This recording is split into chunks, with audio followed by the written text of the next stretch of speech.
ډېرو محترم مسلمانانو یو داسې وظیفه در کومه چې د جناتو وظیفه ده او د جناتو داسې وظیفه ده محترمو چې مولانا یونس فالنفوري دامت برکاتهم العالیه محترمه ده، یو د هندوستان د انډیا یو بهترین عالم تیر شوی دی، اوس دې زمانه کې هم شته. هغه یو تجربې والا یو بهترینه وظیفه ښودلې ده او چونکې زمونږ خو پخپله هم په دې وظیفو باندې یقین شته چې الله تعالی په وظایفو باندې د انسان مشکلات اسانوي. نو هغوی یو ویډیو مې کتله محترمو، چا دې تپوس کړی و چې موږ له یو وظیفه پکار ده، نو هغوی ورته د آیت الکرسی وظیفه ښودلې ده او هغوی محترمو په هغه کې فرمایي چې جنات پخپله وایي، جنات په تاسو پیژنئ، موږ ورته پیریان ماماګان وایو چې جنات پخپله وایي چې څوک آیت الکرسی ووایي په دې طریقه باندې 100 پیرې صرف ووایي نو ویده ته به الله تعالی حفاظت ورکړي. صحیح شوه که نه؟ ګوره بعضې خلک په چا باندې جادو وکړي، په چا کوډې وکړي، په چا باندې تعویضونه وکړي.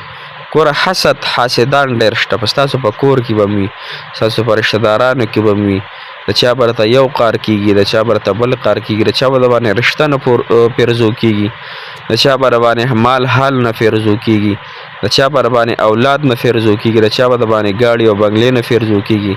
حسد به در سره کوي، د هغې په وجه به په تا باندې کېدی شي کوډی، تعویضونه هم کوي، سحر به د باندې هم کوي او سحر حق دی.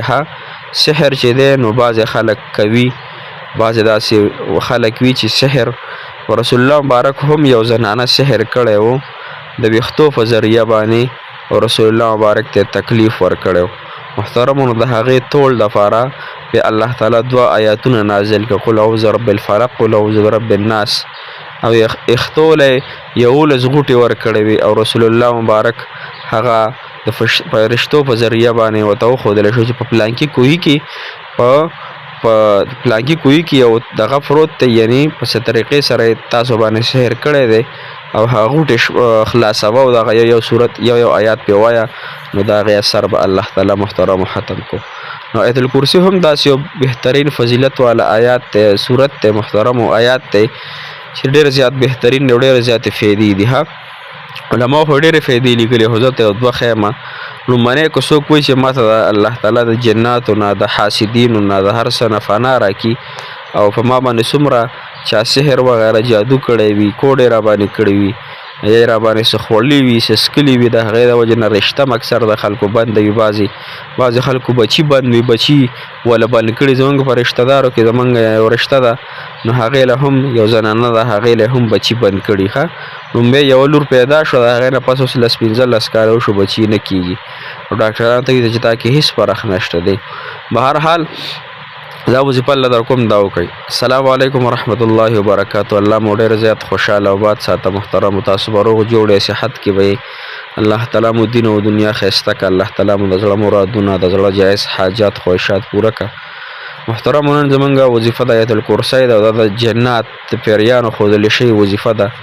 نو هغه مولانا صاحب وایي چې کم انسان په زندګۍ کې صرف یو پیره په ټول عمر کې صرف یو پیره 100 پیرې آیت الکرسی ووایي، یعنی کېنه په یو ځای کې او 100 پیرې آیت الکرسی په صحیح طریقې سره ووایه، هغه په ځان باندې دم کا، تا ته به الله تعالی د هر جنات نه، د جناتو د حاسدینو نه، د انسانانو د حاسدینو نه تا ته الله تعالی فنا درکړي، په تا به هېڅ شیز اثر نه کوي او نه به راته جنات او پیریان نه به ته یریږي. د یرې دپاره ډېر زیات بهترین دی او د حاسد دپاره. او بیا د هر فرض منفس یو پیر آیت الکرسی وایه. که څوک وایي چې زمونږ حاجتونه نه پوره کېږي نو هغوی 80 مرتبه آیت الکرسی روزانه وایي، 80 مرتبه، او بیا د الله تعالی نه دعا غواړي انشاءالله چې الله تعالی به د 80 وارې برکت پیرو په برکت سره به الله تعالی د انسان حاجت انشاءالله الله تعالی ډېر زر پوره کړي. دا 100 پیرې دا خو یو پیره په زندګۍ کې صرف ووایئ او بیا روزانه د هر فرض منفس یو پیر آیت الکرسی وایئ. نو بعض حدیثونو کې راځي مفهوم یې داسې دی محترمو چې څوک آیت الکرسی هر فرض منفس وي د او د جنت په منځ کې یعنی فرده حایل صرف مرګ دی، مرګ راتله او دی به الله تعالی جنت ته انشاءالله لیږي. دا یو حدیث مفهوم دی.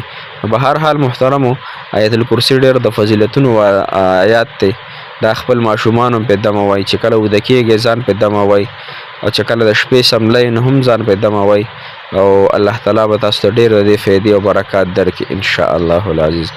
الله تعالی مو ډېر زیات خوشحاله او آباد ساته. الله تعالی مو د زړه مرادونه د زړه جایز حاجات خواهشات پوره کړه. موږ ته هم ډېرې دعاګانې کوي. موږ تاسو ته ډېرې